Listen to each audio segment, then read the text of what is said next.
Sebuah film remaja baru belik akan menceritakan tentang kegaduhan yang begitu urut karena dikendalikan hawa nafsu, emosi yang belum stabil dan pemikiran yang spontan menawarkan berbagai perilaku buruk seperti tutur kata yang kurang sopan, caci maki, bahkan mereka sampai saling membunuh. Dan seperti apa kebangokannya? Sila ada pantun.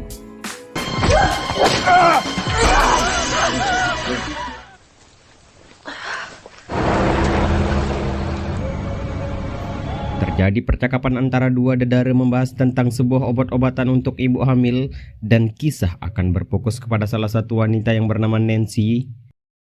Nancy sendiri mengaku hamil namun tidak tahu siapa ayah dari si cabang bayi. Tak seperti kebanyakan orang di negara Konoha, ia memilih untuk merawat dan akan melahirkan meski entah bagaimana itu akan terjadi.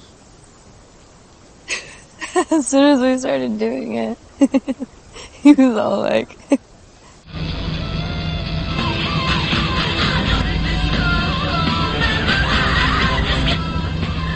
Diketahui Nancy sendiri bekerja di sebuah restoran milik ayahnya yang ketika di jalan mobilnya mogok dan memilih untuk berjalan kaki. Dia pun secara kebetulan bertemu dengan salah satu teman kerjanya yang bernama Bobby. Bobby sendiri sudah lama menaruh hati kepada Nancy, namun entah kenapa dia belum siap untuk mengungkapkannya.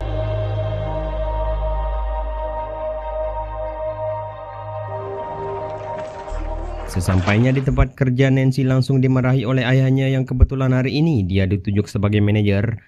Karena keterlambatannya datang, ia pun diajarkan bagaimana itu kedisiplinan, tanggung jawab untuk memberikan contoh yang baik kepada rekan-rekannya. Tak sampai di situ, malam ini pun restoran akan buka 24 jam karena keuangan perusahaan yang buruk dan membutuhkan pemasukan lebih. Yang artinya Nancy sendiri akan bekerja sampai besok pagi. What? No! Dad, I can't. I don't want to hear it. I was gonna go to a graduation party with Tabs. Melakukan rutinitas seperti biasa, melayani dan membersihkan tempat makan, ia pun melihat bekas makanan yang sontak. Hal itu membuatnya mual-mual. Karena mengingat kalau dia sedang hamil, maka wajar saja hal seperti ini terjadi. Secara kebetulan saat muntah di luar, ia disapa oleh kepala koki yang bernama Jack. Kita sebut saja Sanusi. Sanusi sendiri langsung menebak kalau dirinya sedang hamil. Bertepatan dengan itu ayahnya datang dan menanyakan kenapa anaknya bisa muntah. Sanusi sendiri coba menolongnya dengan mengatakan kalau dia muntah karena daging basi yang ia taruh sembarangan, dan Sanusi meminta maaf atas kejadian tersebut.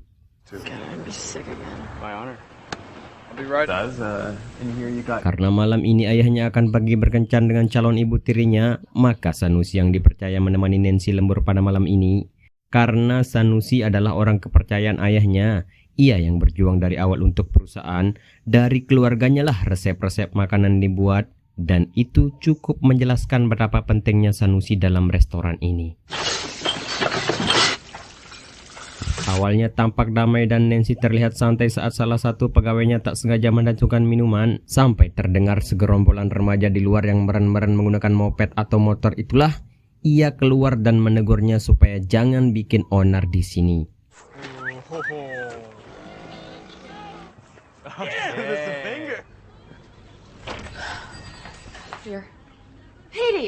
Saat kembali masuk itulah Nancy tampaknya bad mood dan menyalahkan pegawainya yang telah menumpukkan minuman tadi. Di sini Sanusi bilang kalau ingin menegur, tegurlah dengan sopan. Bertepatan dengan itu, segerombolan remaja tadi pun masuk dengan menggunakan topeng berniat sok-sok keren. Namun Nancy yang merasa dirinya bertanggung jawab mengusirnya keluar karena dianggap akan membuat kericuhan.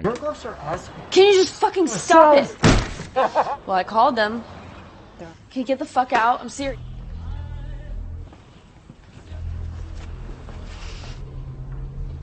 Saat berbalik itulah semua pegawai di sana menatapnya, di mana Nancy langsung menjelaskan kalau dia adalah seorang manajer dan apapun keputusan yang dilakukan tidak boleh ditentang. Di situ Sanusi langsung nyeletuk dengan mengatakan alangkah baiknya kalau mau melakukan keputusan sila coba derundingan dulu, bicarakan bersama-sama. Mengingat Nancy anak baru di sana dan langsung jadi manajer, minimnya pengetahuan dan belum cukup lama beradaptasi di sana yang membuat Sanusi berpikir kalau Nancy belum siap untuk mengambil keputusan sendiri. You're fired. Tak terima apa yang dikatakan Sanusi, Nancy pun langsung memecatnya tanpa mempertimbangkan atau ya minimal SP1 aing. Ini malah langsung dipecat tanpa mempertimbangkan peran penting dari Sanusi yang notabene adalah koki. Terlebih-lebih ia ikut membangun perusahaan dari awal. Keputusan spontan tanpa penuh pertimbangan itulah yang membuat semua pegawai di sana kurang respek dan memilih pergi mengikuti Sanusi. Dan kini tinggallah Nancy seorang. Yeah, as long as I can bitch about you know who. Investment in this place. Shut up so we can go get drunk already.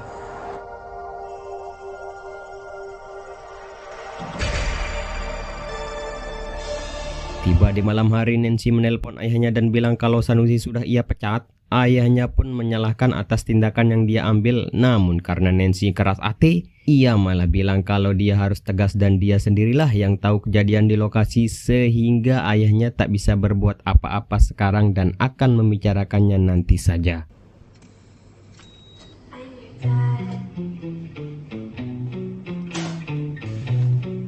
Malam tiba dan pengunjung pun sepi, ia pun penyala musik lalu berjoget dan selung-selung.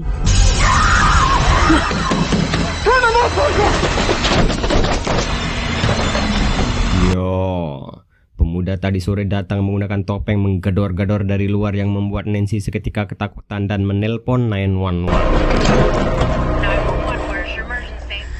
I'm at the Fat Bottom Bistro on 9. I got these kids harassing me. Okay, ma'am, I've got your location. Who am I speaking with?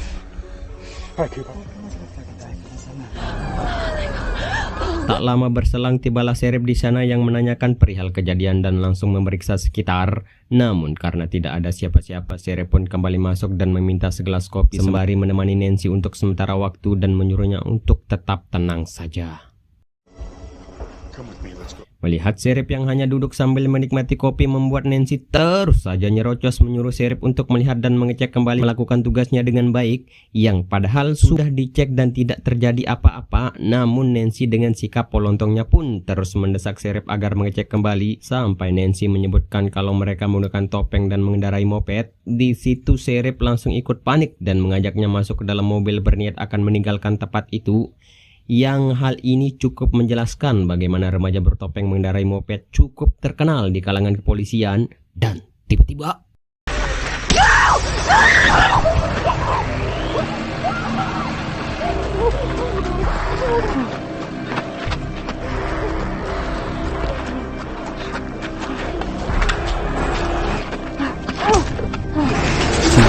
Sheriff pun dihantam dan Nancy berlari ke dalam gudang restoran. Dari balik kaca, ia menyaksikan bagaimana Sheriff diuyang-ayang berkali-kali yang tentunya akan membuat Sheriff kehilangan nyawanya.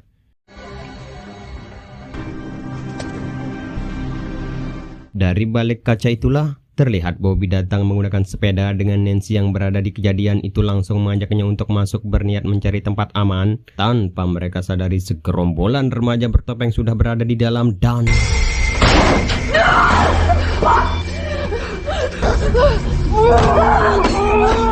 keduanya pun tertangkap dan Nancy dibawa ke ruangan lain berniat akan dibunuh. Dengan sebilah ladik yang Nancy sembunyikan, ia pun menusuk kaki pria bertopeng dan berhasil kabur keluar dan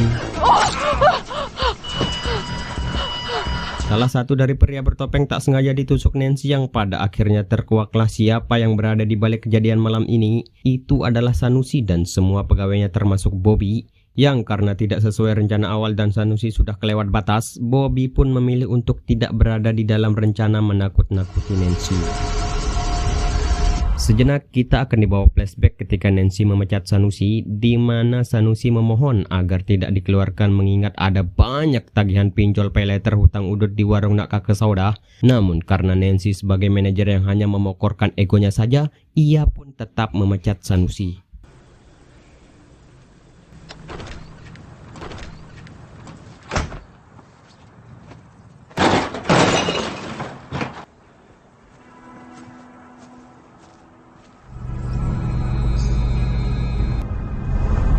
Malamnya Sanusi menghampiri remaja bertopeng yang membuat keributan di restoran dengan alasan merekalah penyebab awal mula terjadi masalah yang mengakibatkan Sanusi dipecat. Tak terima dengan perkataan Sanusi, ketuanya pun berlagak sok jago dan Yo, Jackson. Yo, get the fuck back! Get back, motherfucker! Get back! Dengan pengaruh barang terlarang yang ia hisap sebelum menuju lokasi, Sanusi hilang kesadaran dan membunuh semuanya, lalu kemudian mengambil topeng beserta moped yang dipakai. Dengan topeng dan moped itulah Sanusi mengajak semua rekannya untuk menakut-nakuti Nancy yang sedang sendirian di restoran, dan disinilah mereka sekarang. Stay with her. Bobby. Help me get his fuck. Geram akan rekannya yang digacuk, Sanusi tak berniat memaafkan Nancy dan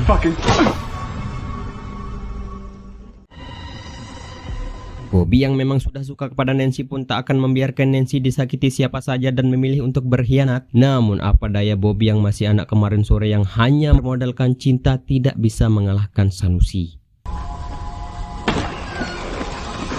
Sementara di sisi lain, Nancy berhasil menjatuhkan salah satu dari mereka dengan cara mendorongnya ke minyak mendidih dan memukulnya menggunakan kudung gadang. Melihat ada kesempatan, Nancy berlari keluar, namun Sanusi yang memang sudah wah kedung dengan kejadian ini pun berhasil mengajuk Nancy dan menyeretnya ke dalam.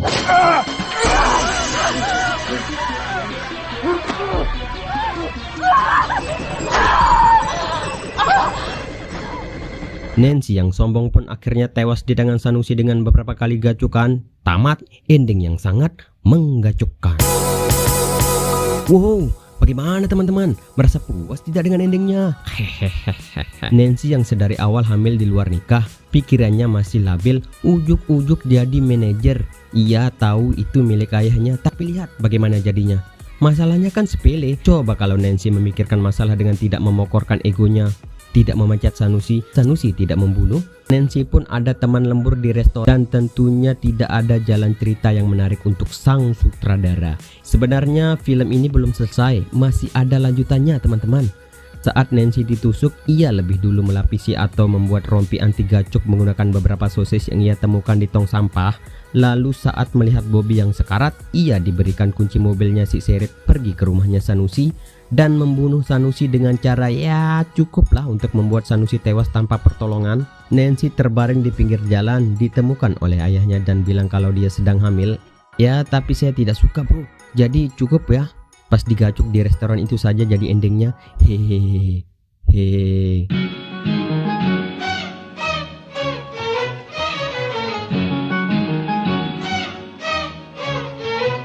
Dan pesan yang bisa kita ambil dari film ini adalah pentingnya kontrol diri dan refleksi sebelum mengambil tindakan, terutama saat emosi sedang memuncak. Orang yang kuat bukanlah orang yang dapat mengalahkan orang lain, tetapi orang yang kuat adalah orang yang dapat mengendalikan dirinya saat marah. Saya mewakili beberapa kru yang bertugas mengucapkan terima kasih dan sampai jumpa di video selanjutnya. Tampiasih, Kudung Termos, Ina Oda.